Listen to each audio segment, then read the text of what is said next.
Hello बच्चों, let's read the question. The question says directions in the following question. A statement of assertion is followed by a statement of reason.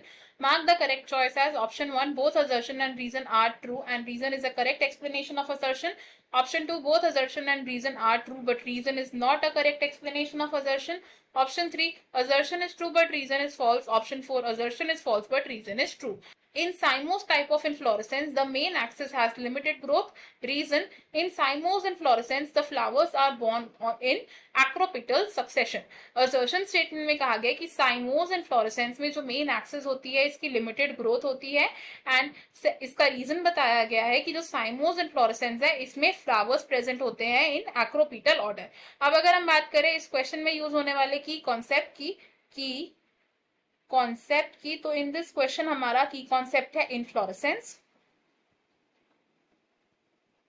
Inflorescence क्या होता है? It is the arrangement of flowers on the floral axis and inflorescence होती है mainly two types की which are cymose inflorescence and racemose inflorescence. Cymose inflorescence की अगर हम बात करें तो ये वो इनफ्लोरेसेंस है जिसमें जो मेन एक्सिस है वो टर्मिनेट होती है into a flower. Main axis terminates into a flower जिसकी वजह से जो साइमोज इनफ्लोरेसेंस है इसकी ग्रोथ कैसी होती है? It has limited growth. और फ्लावर्स का अरेंजमेंट कैसा होता है इस तरीके के इनफ्लोरेसेंस में? It has basipetal succession. Basipetal का मतलब क्या है कि जो ओल्ड फ्लावर्स हैं ये कहां पर होते हैं? At the top. और जो यंग फ्लावर्स होते हैं वो होते हैं at the bottom. Racemose inflorescence की अगर हम बात करें तो रेसिमोज इनफ्लोरेसेंस में जो मेन एक्सेस होती है ये फ्लावर में टर्मिनेट नहीं होती है. ये क्या करती है? इट कंटिन्यूज टू ग्रो जिसकी वजह से इसकी ग्रोथ कैसी होती है? It has unlimited growth. और रेसिमोज इनफ्लोरेसेंस में फ्लावर्स का सक्सेशन या अरेंजमेंट कैसा होता है? It has